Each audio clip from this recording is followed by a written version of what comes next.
Now, this is very confusing because, like, it's probably not for you guys, but I legitimately can't see anything now. What? I feel so alone. We're live? Oh. Hello? Oh! Hey, what is this fancy electric stick in my hand? This is kind of cool. Makes my voice sound like very omnipotent. Cool. How is everybody doing today? Everybody's doing good? That's awesome. But then, like, what the heck are you doing at a panel on mental health? That is not the purpose. No, I'm just kidding. Not good. Okay, well, that's honest. I'll say that. Does anybody even know who I am? Couple people, some people. Okay, for anybody who does not know me, I am Dragonmight.Cosplays. Yes, I'm probably that guy you saw on Instagram, the cringy All Might cosplayer who cries. That's okay. I don't mind. I'm a grown man. I'll cry if I want to. A lot of people have this weird misconception that, like, crying makes you weak or that it's not okay to display those kind of emotions. That is not at all true, and we'll get into that later. But there's some very, very important things that I think we need to cover before we go anywhere. The first is that I do not care about a lot of things, and those things are, I do not care about your gender, I don't care about your age, I don't care about your race, I don't care about your sexual orientation, I don't care, especially don't care about your past. Your past does not define who you are. You get to decide who you're going to be. With all that being said, this message is for everybody, because everybody deserves to know they are loved, that they matter, and that somebody cares about them. We're all human beings. Let's treat each other with respect and dignity. I'm already choking up. If you came to watch me cry, you're in the right place. Okay, so I'm just gonna dive right in. I was told this is an all ages show, and I want to be respectful of that. However, I don't see any minors here, so I'm gonna kind of play it by ear. If I see kids come in, I might have to censor things a little bit, but I am gonna be sharing my story. And parts of my life have been pretty difficult. And hopefully it doesn't make anybody too uncomfortable. Also, I should mention, if there's anything that you would like me to talk about, I haven't done a lot of panels, can you tell? But I was told, I was asking for advice when I did this panel exactly one time before this. And everybody was like, wow, that was great, man. Like, you really need to be speaking on this more. So here I am. But when I was asking for advice on, what do you do at panels? You got to talk for like an hour. How do I talk about myself for an hour? That's a lot. And people are like, no. There's going to be a lot of interaction. And I was like, okay. Feel free to ask me questions about anything in my life, guys. I am an open book. It took me a very, very, very long time to be comfortable speaking about this. But if my story can help anybody out there, I want to be there for you.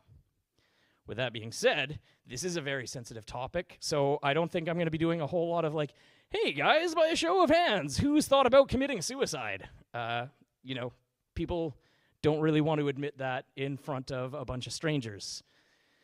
But a little bit about myself.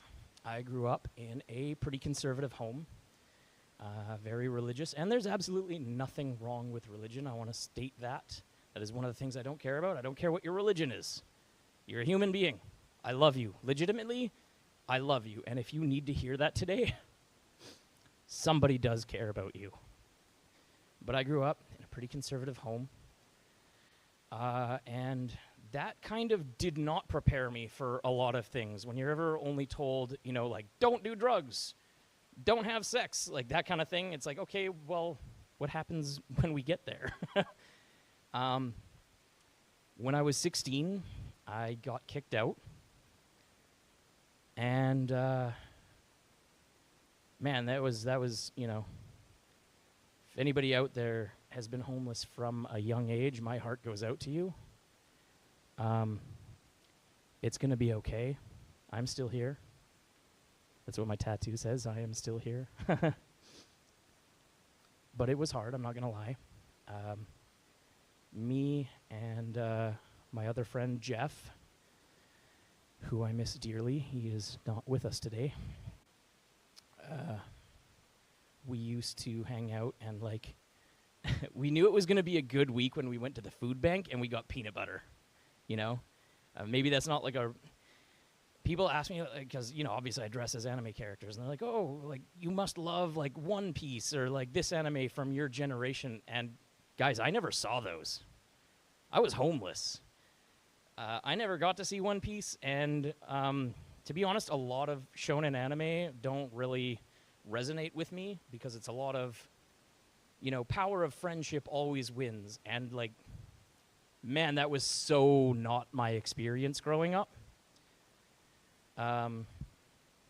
But my friend Jeff and I, we managed to befriend somebody named Cecilia. And her dad was out of town a lot, so we slept in her walk-in closet. She had a really big walk-in closet, and we called it the orphanage. A lot of people use different coping mechanisms to make things in their life seem more okay. So humor for me has always been one. I try and crack jokes just to make things seem not so bad. So, you know, me and Jeff, like, we would go to the orphanage, and we'd go to the food bank together, and I want to say something, man. When you go and you, like, if you give donations to the food bank, like, think about how people are actually going to make food out of the stuff you put in there, because a lot of the time it was just not useful. Like, what am I going to do with this, like, you know, can of Spam? You know, like, that's, how do you make a meal out of, like, some of that stuff?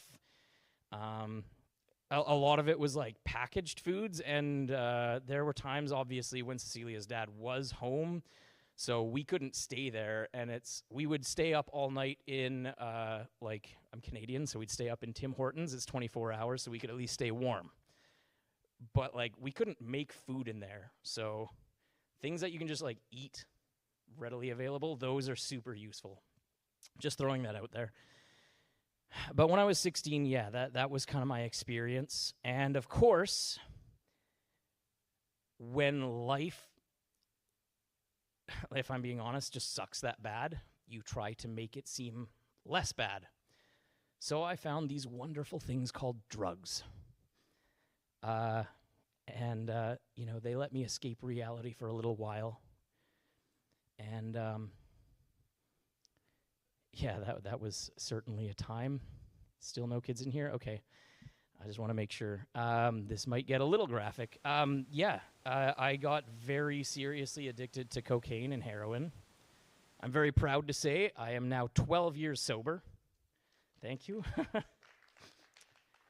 But, yeah, at 16, at that point I think I was closer to maybe 17, 18.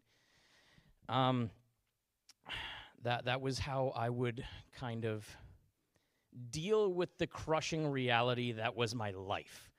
I would, obviously, and this is still true, I have never graduated high school. How would I? My problems were not, what grades am I getting? My problems were, can I afford a roof over my head?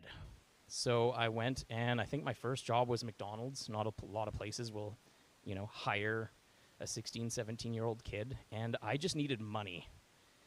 And if you are in a hard place financially, man, can I ever relate to that.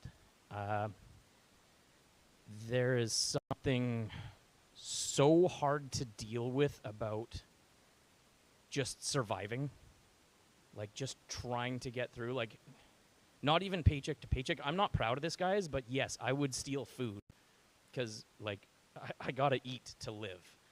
I'm not saying that makes it okay. But that's what my life was like.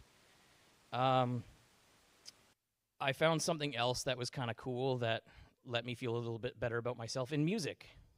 I learned how to play guitar. And I would write songs. And then, one thing led to another. I joined a band. That was cool. I actually got to do a lot of cool stuff. Not all of my life was bad. Some of it was really cool. I got to tour across Canada and the US. I even got to go to Japan on like a small tour. That was awesome. My single claim to fame is I had a song go to number 43 on the Canadian Billboard charts, which means nobody's ever heard of me, because, like, who listens to Canadian pop music from, 15 years ago? But that was kind of neat. However, playing in bands obviously comes with a certain type of party lifestyle. And things, I'm not going to lie, got a little worse for me in terms of dealing with substance abuse, because you're just kind of around it all the time. And it's what people want to do. Eventually, I met a woman who, again, no kids, was a sex worker, and we ended up being together for a few years, and we ended up getting married. And I'll tell you that story because it's kind of funny. We got absolutely wrecked one night. And I don't remember exactly what I said, obviously, but something about, like, getting married. And we woke up the next morning all hungover, and she was like, "Hey, last night when you said we should get married, like, did you mean that?" And the reason I remember this is my exact words were, "If you say yes, then I'm serious, but if you say no, then I'm joking." Guys, that's not a way to propose to somebody. And I also want to say, I have nothing against sex workers. I have seen firsthand what that can do to somebody, what it is like to have your entire value based on what you can provide to other people in that way. And it is, if you are stuck in that right now, I want you to know that you're worth so much more than your body. What you have inside, nobody can replace that. You are distinctly you. Just remember how important you are. So, surprise, surprise, that relationship didn't work out. We were incredibly toxic to each other. We were both very, very, very broken people. Abusive to each other. I remember we would get in fights, and I had spent like all the money I could scrape together to get her like a tiny crappy little ring. But still, like, it was all the money I had. And when we would get into fights, she would just like throw it. I remember one time we were driving down the highway and she just chucked it out the window. And then we had to spend that month's rent hiring somebody with a metal detector to go and find it. And that was a fun conversation with my landlord at the time. So, after we split up, because obviously that wasn't going to work out, that's when things really spiraled for me. Like, that was about a year after that was my rock bottom. I'll get there in a minute. But when you think... And obviously, this is not the case, but when you think you are committed to spending your life with somebody and you want to be with them and you think they're going to have your back through thick and thin, we did do the vows, for better or for worse, and all that. When that happened, I just didn't really know what life... I was 22 when we split up. I was like, okay, why am I here? Like, who am I? Why am I here? What is life? Like, is this really my life? I go, and I get messed up every weekend. And externally, like, don't get me wrong, guys, like, you probably would have thought I was, like, maybe not the cool person, but, like, yeah, I was the party animal that everybody wanted to hang out with, getting drunk every weekend, partying, doing cocaine, all the fun stuff, right? Like, that's the life. That's the dream when you're young, when you're a kid. maybe not a kid, but you know what I'm saying. And I was just like, is this what I'm here for? And it got so bad that when I was 23, I gave up on myself. I didn't have a direction that I wanted to go in. I didn't feel like I had any value to provide to anyone. I had people around me that said they cared about me, but I didn't care. So I was drunk alone in my bedroom because I didn't know what else to do. Just whatever, get drunk. And forget about life for a while, and that really wasn't working. So I tried to force myself to overdose. I took everything I had, and obviously I don't really remember what happened, but what I'm told is my neighbor found me passed out on the sidewalk in front of my house and called an ambulance. And a lot of people never found out about this because my emergency contact was still my ex-wife, who obviously cared about me a great deal at that point. So my parents never knew, my friends never knew. Like, a lot of people just didn't find out about it. And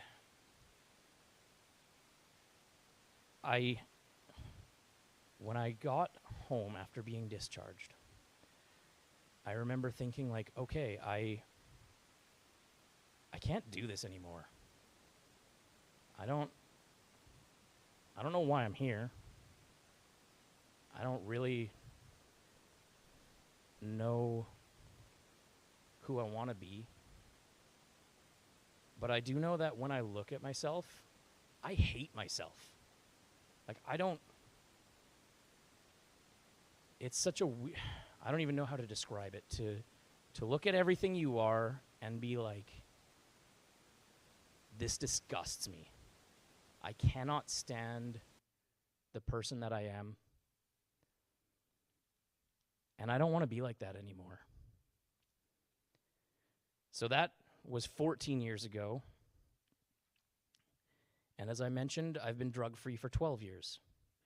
So what I want to say is, don't expect change to happen overnight. It took me a very, very, very long time to find healing. I remember the last time I did drugs, because I knew I didn't want to. Like, let me put it this way. If anybody wants to, like, when you were a little kid, you just shout it out. When you were a little kid, what did you want to be when you grew up? Like an astronaut? Astronaut. Truck driver? Hero, hell yeah. Hockey player? Prime Minister of Canada, okay. You know what I didn't hear anybody say? Junkie. Like, guys, nobody hates themselves more than an addict actively dealing with their addiction. And if you are going, because I know this is being streamed, if you're going through that right now, I love you. And I hope you can love yourself. So it was my birthday, January 7th, and a bunch of my old friends were partying. They invited me over, and like, I hadn't made any new friends yet. Like, I wanted to turn my life around, but I didn't really know how. So obviously I still had, you know, the same social circles. And I remember going there, and my buddy had a bunch of Coke in a little baggie, and he scooped a key, and he was like, here, take this. Still making sure there's no kids around. Good. And I was like, no, I don't want to do this anymore. And he was saying, don't make me feel like I'm fiending. And so I did. I took that last little bump, and then I was like, why am I still here? Why am I still friends with these people? These people do not care about me. I literally just told this guy, I don't want to do this anymore. And he kind of like pressured me and forced me into doing it anyway. The hardest thing that I think some people may have to do, that I had to do, I'm speaking from my own experience here, was learn that the people I thought cared about me, that I thought were my friends, they didn't actually like me. They liked the circumstances we all found ourselves in together. And having to cut those people out, I can't even begin to describe how hard it is to basically say to all of your friends, we're not friends anymore. I don't want to hang out with you anymore. To cut your whole life. Everybody just wants to be loved. Everybody. I do. I'm still human, right? Everybody wants to be loved. And a lot of people try to find that love from people around them, from their friends, maybe their family, maybe a relationship, maybe through creating things, maybe through cosplay. You just want to be loved and accepted. So to just cut everything you knew from your life was the best thing I ever did, and probably the hardest. It was worth it, because now I'm here. And that was the last time I ever touched drugs. It was cold turkey after that, because I just, everybody's experience is different. I'm a living example of exactly what not to do, because this was 14 years ago. So if there were things like helplines out there, I didn't know about them. I couldn't afford therapy. I was broke, and I spent all my money on drugs.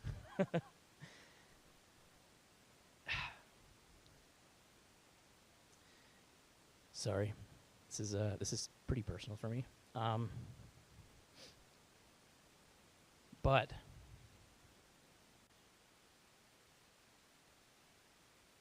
after being able to turn my life around, like I said, I've been now clean for 12 years. I have found a new life partner. I've been with, she's now my wife for 8 years. After I thought I was way too broken to ever be loved by anyone, I have found new healthy habits. I started going to the gym, working out. Somebody said they wanted to be a superhero when they grew up. Yeah, man, me too, for real.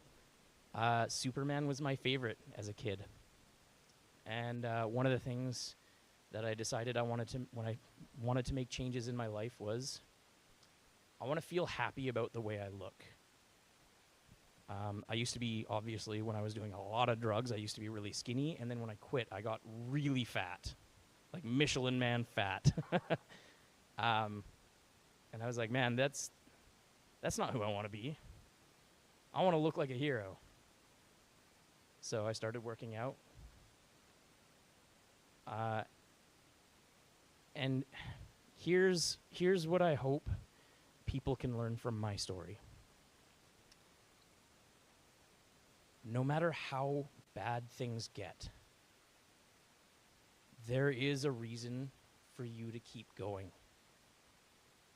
You just might not be able to see what it is. 14 years ago, I thought I had no reason for being here. It took me that long, 14 years, to go from, I want to end my own life, to, I don't think I want to do that, but I can't stand myself, to, I want to make change in my life so that I can be who I want to be, to making those changes and putting that part of my life behind me, to now being able to look back at that part of my life and understand that just because that's who I was, that's not who I am now, and being able to share that in the hopes that other people know that if I could do it, so can they.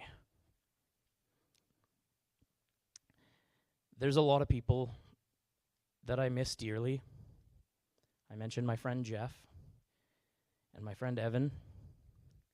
Neither of them are alive anymore.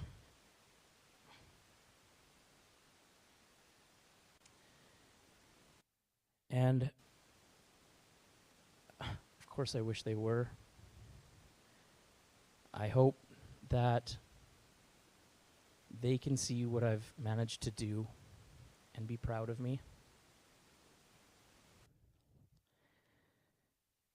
If nothing I have said has been relatable to you, that's okay. I'm truly happy for that. I don't want anyone to go through what I did. And if you are, I want to help you. But if you're not, I want you to understand that there are people who are. Love always wins. And I wish there had been people that had been there to help me. Like I said, I didn't know about helplines. I did it the hard way. I did life on hard. I do not recommend that. Like I said, I'm an example of exactly what not to do. If you need help, please, please go and get it. I don't want you to be Jeff or Evan. I love you. Your life matters because everybody here, everybody has a reason for being here. Again, even if you don't know what it is, you'll find it one day. You'll find out why you're here, and you'll be glad you kept going. Everybody is unique. And I know, especially with social media now, and again, like I never had social media because I was broke. I don't know. I don't even know how, like everybody streaming, you blow me away. I could not figure that out in a million years because I grew up without technology. But everybody has a unique reason for being here. Maybe it is to be a streamer. It doesn't have to be, you know, doing what I do. You don't have to dress up in a funny costume and, you know, make videos on Instagram. But everything you do touches the lives of the people around you in ways that you could never know.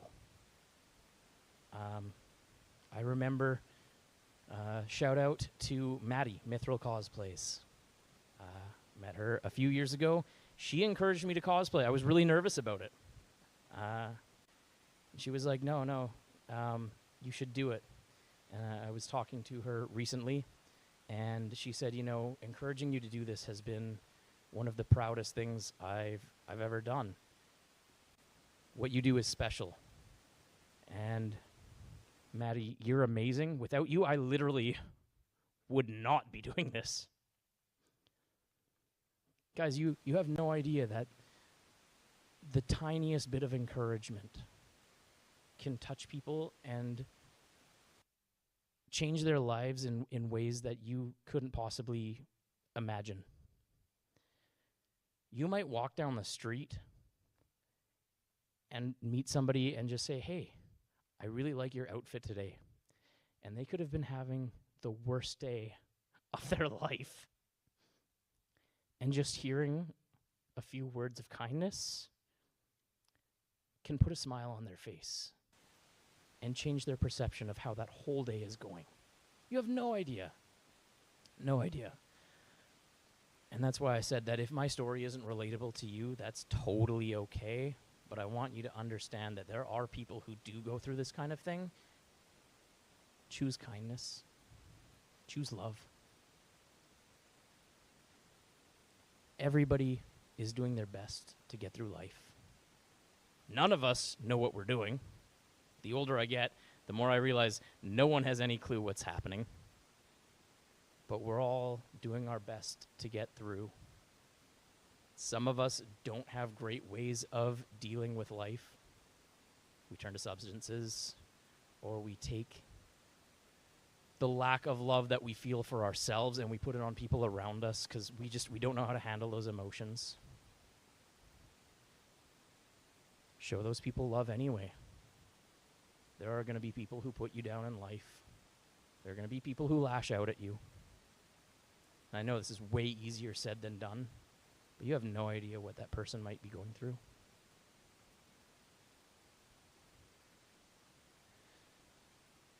I also wanted to just talk about, if anybody has any questions about my story, feel free to ask. But like I said, I know it's not exactly a topic a lot of people feel comfortable talking about. But I do get a lot of DMs on Instagram. And by the way, it's totally okay to if you just need somebody to talk to. I'm not a mental health professional, but I am somebody who cares. I may not be qualified to give you advice. And if a therapist or a counselor ever tells you something totally the opposite of what I say, listen to them. I just want you to know that I care about you and that I love you. Because everybody, from time to time, needs a symbol of peace in their life. I know I did. I'm very, very lucky to still be here. But one of the questions I get asked a lot is, mostly from younger people, about relationships. Hey, Dragonmight, I just want somebody to love me for who I am. Man, I get that. But the thing about love is that it's kind of funny. If you don't love yourself, there is no external validation that will ever fill that void. I've been divorced. I know. And then I got remarried, and now we've been together for 8 years. When you don't love yourself, and you go to somebody and you say, hey, love me, I need you to tell me I'm loved, I need you to be there for me, you are placing an incredible and unfair burden on that person. Because everybody has bad days. No matter how much they love you, there's going to be times where they have to go, I need to take care of myself right now. I can't be there for you. And if you need that person to permanently be a crutch that holds you up,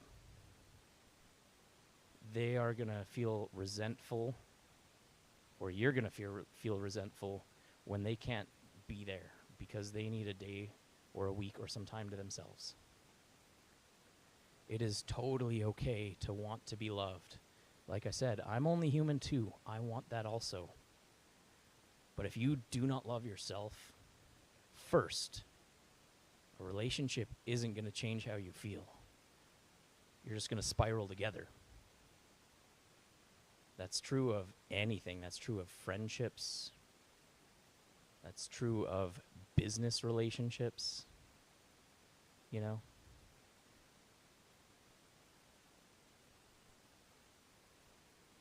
The hardest thing I ever had to learn in my whole life was to love and accept myself for who I am. Because it's a really funny thing, you know, people always say, you know, strive for greatness. You can be who you want to be, and like that's all very, very true. But where you stand right now, you need to be able to look at yourself and say, I love me and accept me the way I am right now. And then you can start to make changes. That's been my experience. Like I said, I started working out because I wanted to be a superhero. And I got pretty jacked, I think, right? I've been working out for almost a decade now. That was one of the healthy changes I tried to make. I managed to quit drugs because this is something I will always, always remember. This was about a week before I tried to end my life. I was talking to somebody, and I remember telling them, I could quit anytime that I want to. I just don't want to. Because I had no love for myself. I had no reason to not be high. When I came down, there was nothing for me to live for. Because I didn't care about anything and care about anyone. And like I keep saying, most importantly, I didn't care about myself. I didn't respect myself enough, quite frankly, to get my shit together. Sorry, that wasn't very plus ultra. I shouldn't swear. You get to decide the person that you want to be. Your past does not determine that for you. I know that better than anyone. I have done some truly, truly hurtful and horrendous things to people in my life that I will probably never, ever be forgiven for. And that's something for me to deal with. But I have been able to accept that I am not that person anymore.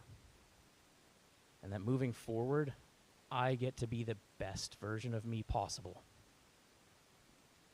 So I want you to know that no matter where you are in life, if you're struggling, or if you've managed to move past that part of your life, whatever you've done, I don't care about that. Anybody holding that over your head, by the way, anybody holding what you've done in the past over your head, those people do not care about you. Not enough to matter. Anybody who loves you knows that everybody makes mistakes. Everybody. The only people who don't make mistakes are the people not doing anything. And that's no way to live your life.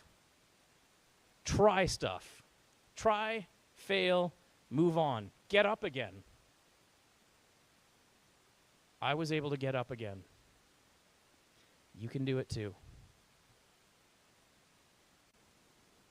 And as I always say, I want to leave you with one thing. This is my mantra. This is why I do what I do. If you need to hear this today, you are loved, you matter, and I care about you. Thank you.